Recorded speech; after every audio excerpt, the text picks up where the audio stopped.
जग्गू कौवा अपनी मम्मा गौरी कवि के साथ अपनी नानों वाले जंगल अपनी नानों के पास आया हुआ था। आज जग्गू कौवा और उसकी मम्मा वापस जा रहे थे। मम्मा मम्मा, मैं नानू का डॉगी अपने साथ लेकर जाऊंगा। नाना जग्गू बेटा, ये डॉगी आपकी नानों के पास ही ठीक है। मुझे तो डॉगी से बहुत डर लगता है, और इसे मैं रखूंगी कहाँ? गौरी बेटी, जग्गू डॉगी से खेल लिया करेगा, ले जाने दो। जब मैं आऊंगी तो मैं ले आऊंगी डॉगी को अपने साथ। जग्गू कौवा खुश हो जाता है। डॉगी डॉगी मेरे साथ जाएगा ना? जाऊंगा जाऊंगा, हम दोनों खूब मौज मस्ती करेंगे, मैं जाऊंगा। जग्गू कौवा और गौरी कवि उस डॉगी को अपने साथ ले जाते हैं। जग्गू कौवा बहुत खुश था। अपने घर पहुंचकर जग्गू कौवा अपनी मम्मा से कहता है, मम्मा मम्मा, मैं और मेरा डॉगी बाहर घूमने जा रहे हैं। ध्यान से जाना जग्गू, कहीं ऐसा ना हो कि तुम्हारा डॉगी किसी को काट ले। जग्गू अपने डॉगी को साथ लेकर जंगल चला जाता है। रानू चिड़िया का बेटा कुकू, छोटा मिठू और कीकी सब खेल रहे थे। डॉगी डॉगी, आहिस्ता आहिस्ता जाओ और उन सबको वहाँ से भगा दो। मैं उन्हें घने जंगल तक छोड़ कर आऊंगा। डॉगी आहिस्ता आहिस्ता जाता है और उन सब के पास जाकर जोर जोर से बोलने लगता है, डॉगी डॉगी आ गया, भाग जाओ, सब भाग जाओ। वो तीनों दोस्त वहाँ से भागते हैं। डॉगी कुकू के पीछे लग जाता है। कुकू उड़ते उड़ते थक जाता है। कुकू जहाँ भी जाता, डॉगी वहाँ ही पहुँचकर ऊंची आवाज से बोलने लगता, मैं अब और नहीं उड़ सकता। मैं थक गया हूँ, लेकिन ये डॉगी मेरा पीछा ही नहीं छोड़ रहा। डॉगी बोल रहा था और कुकू डर के मारे पेड़ की डाल पर बैठा हुआ था। ये सब देखकर तोता वहां आता है और एक पत्थर उठाकर डॉगी के दे मारता है। पत्थर सीधा जाकर डॉगी की पूंछ पर लगता है और डॉगी जल्दी जल्दी से वहां से भाग जाता है। शुक्रिया अंकल, अगर आप ना आते तो वो डॉगी पेड़ पर चढ़कर मुझे पकड़ लेता। ये कौवे का बच्चा अब सबको तंग करेगा, ना जाने वो ये कुत्ते का बच्चा कहाँ से ले आया है। डॉगी डॉगी, तुम्हारी पूंछ पर किसने मारा है? तोते ने मेरी पूंछ पर पत्थर मारा है। मैं अभी जाकर मम्मा को बताता हूँ।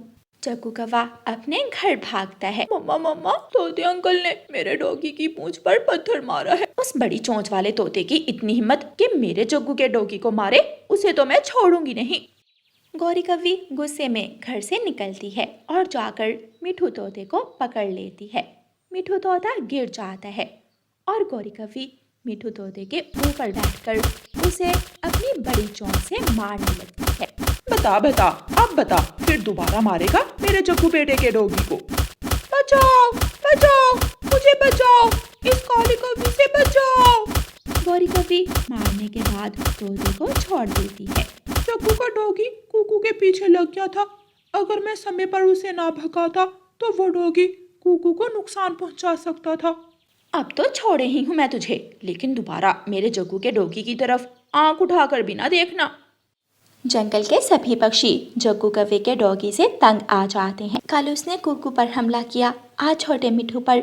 वो डॉगी तो किसी न किसी की जान ले लेगा। हम सब जाकर गौरी कवि से बात करते हैं। कोई फायदा नहीं बात करने का।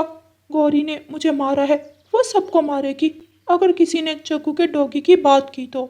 लेकिन तोते भैया, अब किसी न किसी तरह उस कुत्ते के बच्चे से जान भी तो बचानी है। बूढ़ी कवि बेचारी दुकान से मिठाई लेकर नदी किनारे जाती है। मैं यहाँ ठंडी छाँव में बैठकर मिठाई खाती हूँ। बूढ़ी कवि माँ नदी किनारे बैठकर मिठाई खाने लगती है। डॉगी डॉगी, जल्दी से जाओ और बूढ़ी माँ से मिठाई छीन लाओ। खाऊंगा खाऊंगा, मैं भी मिठाई खाऊंगा। वह डॉगी पीछे से जाकर ऊंची आवाज से बोलता है। बूढ़ी कवि माँ डरकर दूसरी तरफ गिर जाती है और जग्गू कौवे का डॉगी बूढ़ी कवि माँ की मिठाई उठाकर भाग जाता है। दुष्ट कुत्ते का बच्चा मेरी मिठाई उठाकर ले गया। वो बुरा है, वो बहुत बुरा है। जग्गू कौवे का डॉगी अब सबको तंग करने लगा था। एक दिन रानू चिड़िया को एक उपाय सूझता है। रानू चिड़िया जंगल जा रही थी कि रास्ते में जग्गू कौवे का डॉगी बैठा हुआ था। रानू चिड़िया डॉगी के पास जाती है। रानू चिड़िया डॉगी से कहती है, डॉगी डॉगी, क्या तुम हड्डी खाओगे? हाँ हाँ, मैं हड्डी खाऊंगा।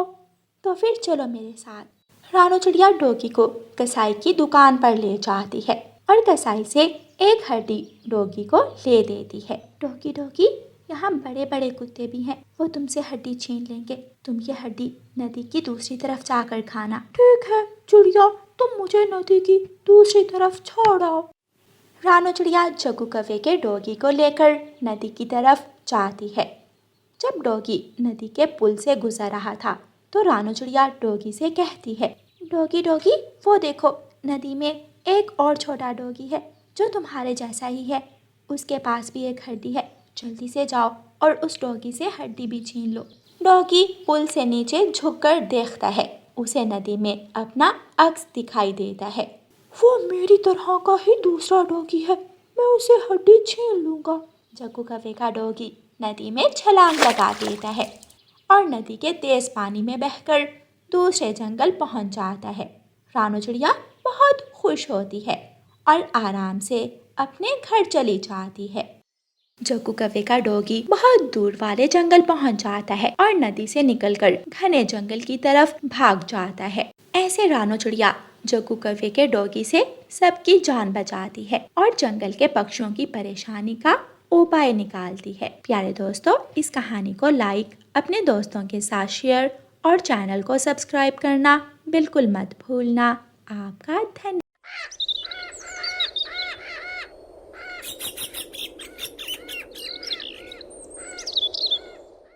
रानू चिड़िया की ऐसी कहानियाँ सुनने के लिए YouTube सर्च बार में रानू चिड़िया की कहानी लिखें या फिर ये बटन दबाकर बोलकर कहें रानू चिड़िया की कहानी। चना चाट करारी मसालों वाली चना चाट। गोरी कौवी हर रोज की तरह बस में चढ़ती है। कौवी, यहाँ आओ, मुझे 10 रुपए की चना चाट तो दो। मेरी चना चाट खाओगे तो सारी उम्र याद करोगे। गोरी कौवी तोते को चना चाट देती है और तोते से बातों में लग जाती है। वो सामने वाले पेड़ों के पीछे एक नदी बहती है। जब तोता सामने वाले पेड़ों की तरफ देखता है तो गोरी कौवी तोते के बैग में से पैसे चुरा लेती है और अगले ही स्टॉप पर उतर जाती है। तोता जब घर जाकर अपना बैग खोलता है तो रोने लग जाता है। लूट लिया, मुझे रास्ते में किसी ने लूट लिया। कितनी बार कहा है अपनी चीजों को संभाल कर रखा करो, आप जब भी सफर करते हो हमेशा लूट जाते हो। 1 2 3 4 5। कालू जी, शक्ल से तो वो तोता बहुत गरीब लग रहा था, मगर मैंने भी अपना पंख उसके बैग में घुसा ही दिया। गोरी, चलो पार्टी करने जाते हैं, बाहर से खाते हैं आज। गोरी कौवी और कालू कौवा बाहर होटल पर जाते हैं और चील दी के ढाबे से अच्छे अच्छे खाने खाते हैं। कालू जी, जिस दिन मैं पकड़ी गई, क्या तुम मुझे छुड़वाने आओगे या नहीं? मुझे पूरा विश्वास है, मेरी पत्नी गोरी जी कभी पकड़ी नहीं जाएगी। कुछ दिनों बाद चिड़िया अपनी माँ के पास जा रही थी। गोरी कौवी फिर से बस में चढ़ती है। चना चाट, स्वादिष्ट मिर्ची वाली चना चाट, करारी चना चाट। गोरी कौवी चिड़िया के पास जाती है। चिड़िया, छोटे बच्चे को चना चाट ले दो, ज्यादा महंगी नहीं, सस्ती ही है। मम्मा ले दे, मुझे चना चाट खानी है। अच्छा ले देती हूँ। कौवी, 10 रुपए की चना चाट दे दो। गोरी कौवी कागज पर चना चाट रखकर कुकू को दे देती है। चिड़िया, तुम कहाँ जा रही हो? मैं अपनी माँ के पास जा रही हूँ। लाओ, ये अपना बैग मुझे पकड़ा दो थोड़ी देर, और आप अपने बच्चे को सीट पर बिठा लो, थक जाओगी। नहीं, कोई जरूरत नहीं है। चिड़िया, थक जाओगी, थोड़ा आराम कर लो, मुझे भी अगले स्टॉप पर उतर जाना है। चिड़िया अपना बैग गोरी कौवी को दे देती है और अपने बेटे से बातें करने लगती है। अभी थोड़ी ही देर में आपके नानों का जंगल आ जाएगा। गोरी कौवी अपना काम दिखाती है और चिड़िया के बैग से सारे पैसे निकाल लेती है और अगले ही स्टॉप पर बैग चिड़िया के पास रखकर उतर जाती है। अरे, ये कौवी कहाँ गई? पहले बड़ी बातें कर रही थी और जाते हुए बताकर ही नहीं गई। चिड़िया का स्टॉप भी आ जाता है। कुकू बेटा, आपके नानों के लिए यहाँ से ही कुछ आम ले लेते हैं। आपकी नानों को आम बहुत पसंद हैं। चिड़िया पैसे निकालने के लिए बैग में पंख डालती है तो हैरान हो जाती है। बैग में तो फूटी कौड़ी भी ना थी। कुकू बेटा, हम लुट गए, हमारे सारे पैसे किसी ने चुरा लिए। उसी कौवी ने जिसने हमारा बैग पकड़ा था, मेरे पैसे उसी कौवी ने निकाले होंगे। चिड़िया रोने लगती है। उधर गोरी कौवी चिड़िया के चुराए हुए पैसों से बड़े स्टोर पर जाकर शॉपिंग कर रही थी। एक बड़ी बोतल ऑयल की दे दे और रंग गोरा करने वाला साबुन भी, एक बड़ी फेयर एंड लवली भी दे दे। गोरी सारी चीजें लेकर अपने घर चली जाती है। चुप रहने की बजाय चिड़िया सीधी पुलिस स्टेशन जाती है और पुलिस को बताती है काला रंग है उसका और वो बस में चना चाट बेच रही थी। ऐसे चोर भेष बदलकर भीड़ वाली जगहों पर जाते हैं और मौका मिलने पर अपना काम दिखा देते हैं। गोरी कौवी हर रोज की तरह आज फिर अपने काम पर निकली थी, मगर वो नहीं जानती थी कि आज उसकी आखिरी चोरी होगी। वो पकड़ी जाने वाली है। गोरी कौवी बस में चढ़ जाती है। चना चाट, मिर्ची वाली चना चाट। पुलिस भी भेष बदलकर गोरी कौवी पर नजर रखे हुए थी। चाचा कबूतर, आप खड़े क्यों हैं? यहाँ आ जाइए, यहाँ जगह खाली है। लाइए अपना बैग मुझे पकड़ा दें और आराम से यहाँ बैठ जाएं। गोरी को तो अपना काम करना था। गोरी आहिस्ता से कबूतर के बैग में से पैसे निकाल लेती है, मगर आज पुलिस उसे देख रही थी। आखिर कब तक? पक्षी, गाड़ी रोको। पुलिस गोरी को गाड़ी से उतार लेती है। कौवी, कब तक करोगी चोरियां? एक दिन तो पकड़ी ही जाना था। पुलिस जी, मुझे माफ कर दो, मुझे छोड़ दो। अब तो जेल जाकर ही तुम्हें माफी मिलेगी। फिर पुलिस गोरी कौवी को पुलिस वैन में डालकर जेल ले जाती है। गोरी कौवी अपनी बहन के घर आई हुई थी। छोटी, जल्दी से कपड़े धो लो, फिर हम दोनों नदी पर जाएंगी। मेरे पास वॉशिंग मशीन है दीदी, मैं कपड़े वॉशिंग मशीन में डाल दूं, फिर हम दोनों नदी पर जाती हैं। Washing machine? छोटी, वो क्या होती है? वॉशिंग मशीन में सर्फ पाउडर, साबुन वगैरह डालकर कपड़े डाल देते हैं और फिर वो मशीन खुद ब खुद ही कपड़े धो देती है। गोरी कौवी के लिए ये चीज नई थी, इसलिए गोरी कौवी बहुत हैरान हो रही थी। एक दिन अपनी बहन के पास रहने के बाद गोरी कौवी अपने घर वापस आ जाती है। गोरी, आ गई हो तो जल्दी से मेरे और जग्गू के कपड़े धो दो। पति जी, अब मैं कपड़े पंख से नहीं धोऊंगी, मेरी बहन के पास वॉशिंग मशीन है। आप भी मुझे एक वॉशिंग मशीन ला कर दें, फिर ही मैं कपड़े धोऊंगी। Washing machine? मेरे पास इतने पैसे नहीं हैं।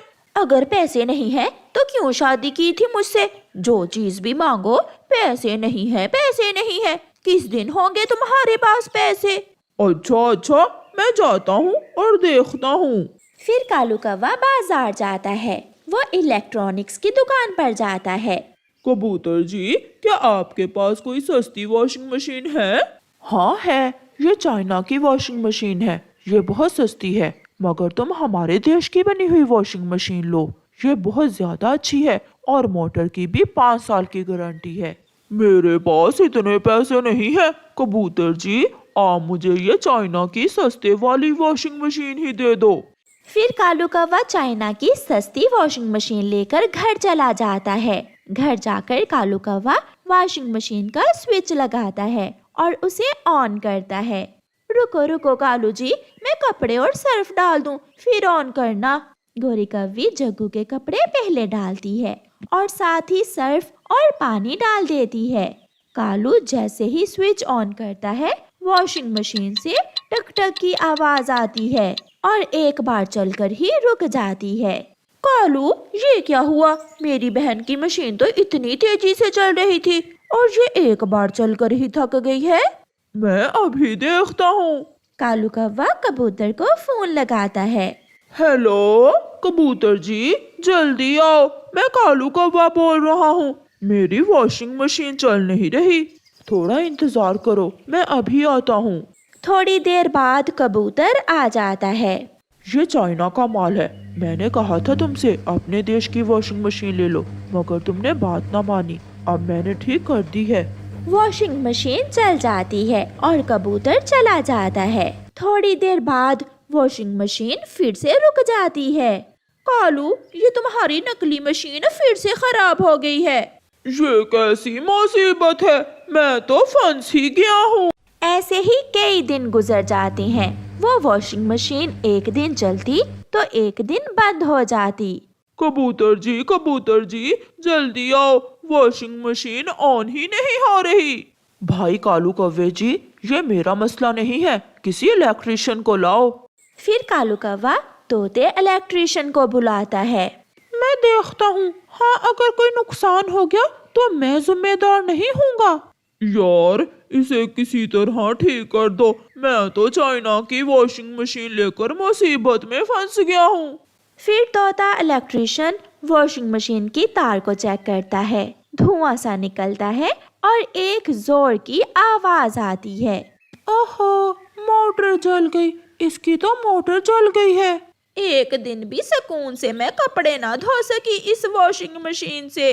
मैं भी बहुत तंग आ गया हूँ। दुकान वाले कबूतर ने सच ही कहा था कि चाइना का माल ना लो। फिर कालू कौवा वो चाइना की वॉशिंग मशीन सर पर उठाए नदी पर जाता है और एक पेड़ पर बैठकर वो वॉशिंग मशीन नदी में फेंक देता है।